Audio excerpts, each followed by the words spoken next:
said he had to make one last repair to this board here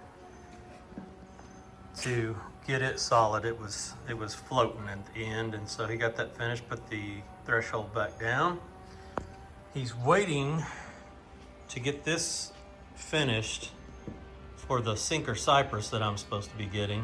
I probably won't get that till Thursday, but he needs a board. He doesn't have one wide enough to go with that one. Once he gets that one down, all the rest will go in pretty quick, but he doesn't have a board wide enough for that one.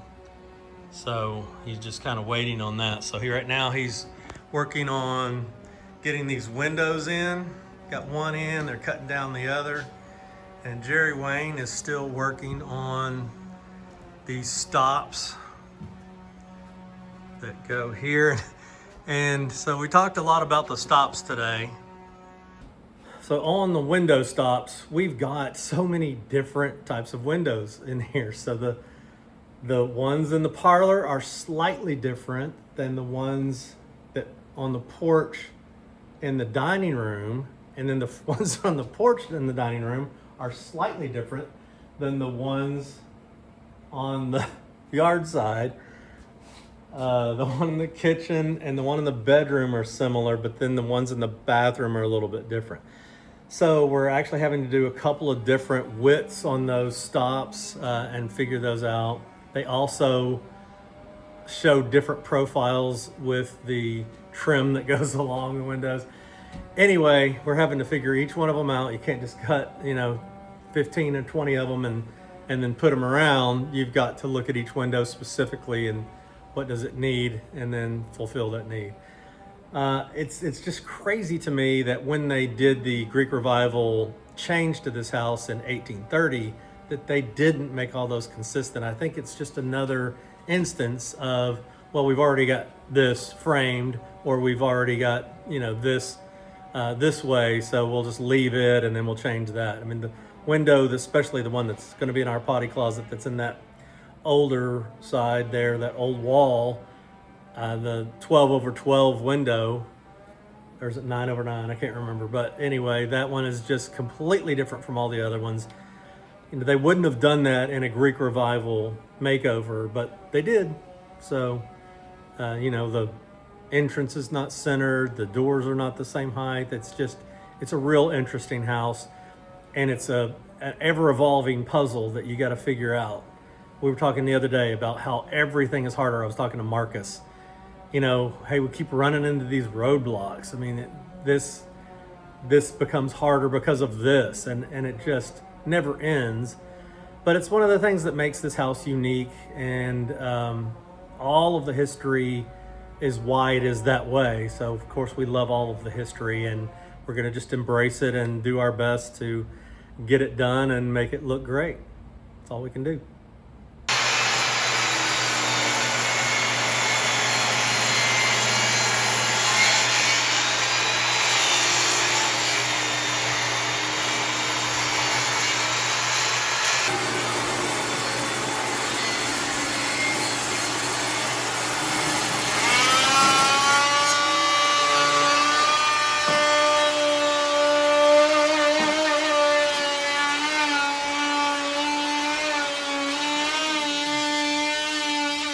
What do you say, Bean?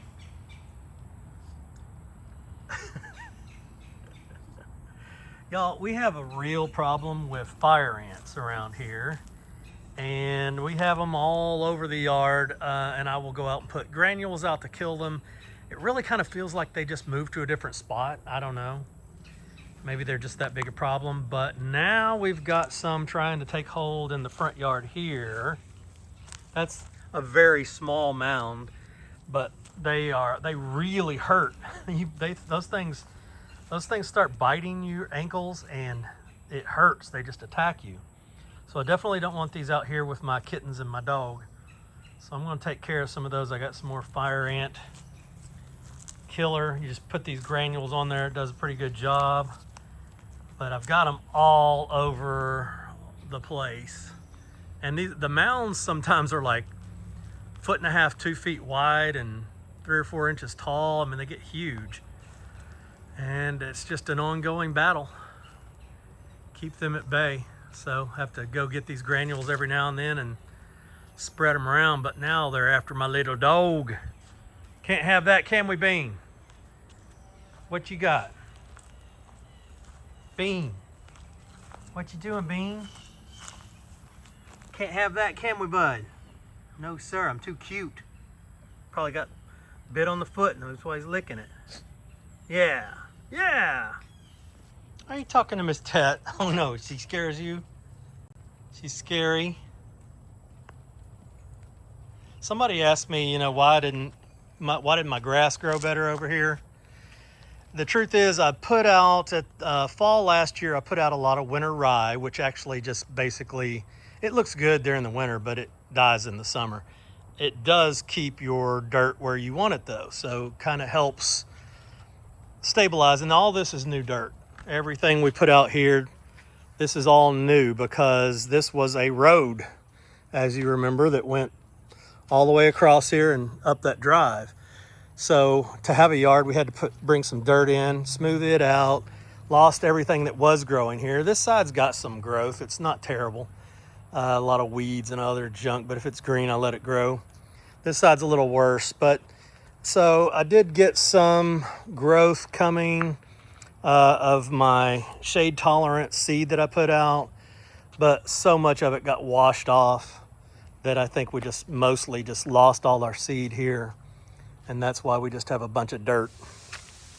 So this will be an ongoing project. I don't want to bring I don't want to have to bring in sod and do this. I could. It's not a huge area at all. But, you know, we've still got some time before we need to make this look nice. And I'll probably put some more winter rye out this here in a couple months. And then wait until spring and try to get some to grow out here.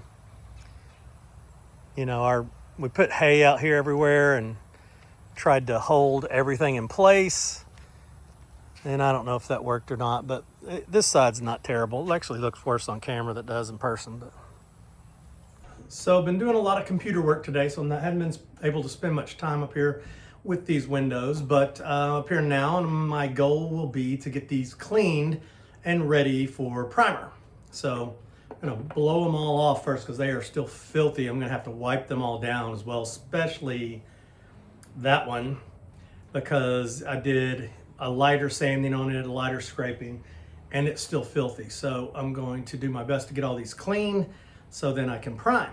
And we're one step closer to having finished windows in this space.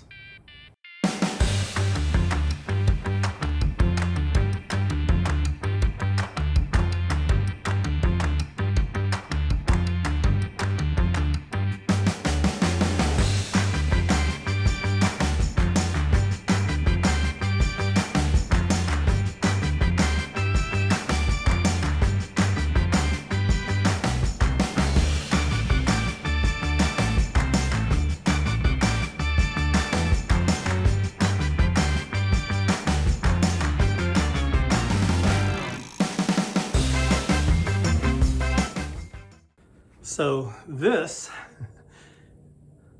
is why I needed to wipe this down. See how dirty that was? All of that would have kept my paint from adhering well to all of that wood. And you can see the brown there too.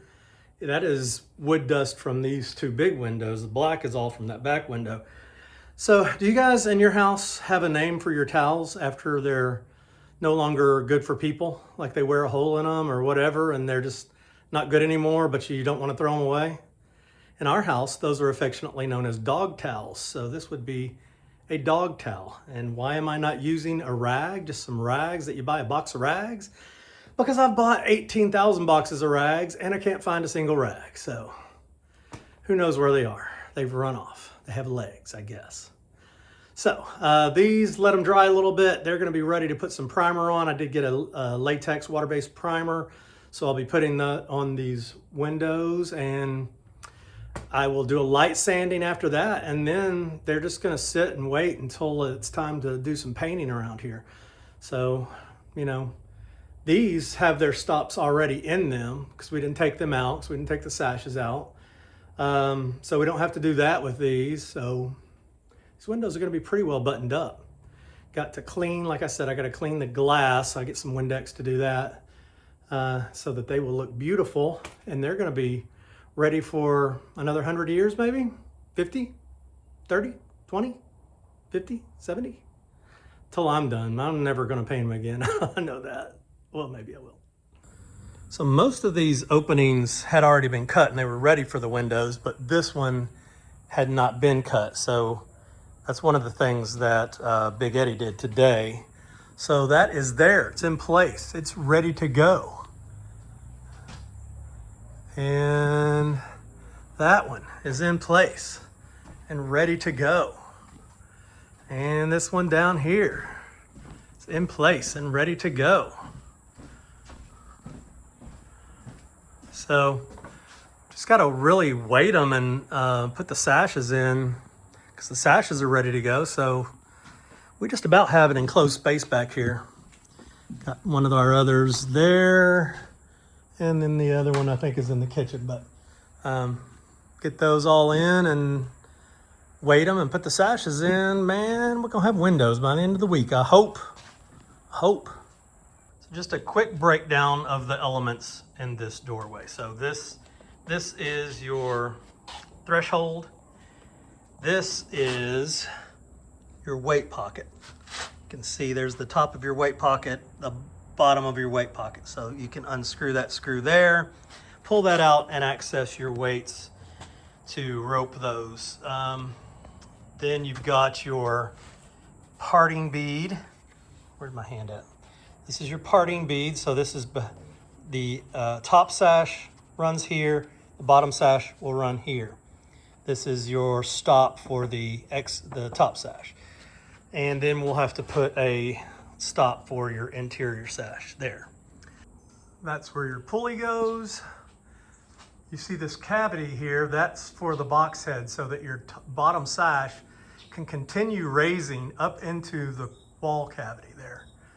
And it goes on all the way up into the rafters, and they're actually cut out to receive that. So that's what that is for. That's why it's a box head window. And the intention is so that it will open up to about 5 feet 8 inches or so that you can walk through it. Not a problem for most people. I will bang my head every time, but that's a box head window. So those are all your elements there.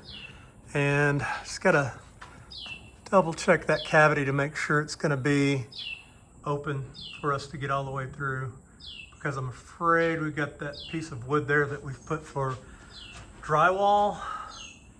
Could be a problem. I have to check that with the guys tomorrow. Also, you've got to worry about nails and screws. You've got to leave that free for your window to go through. So we'll double check all that. We've got our rollers actually are here. I don't know if you remember, we found those at 601 Salvage. So those are all the rollers for the bedroom windows. And then we've got our rollers, where are they? Somewhere over here for our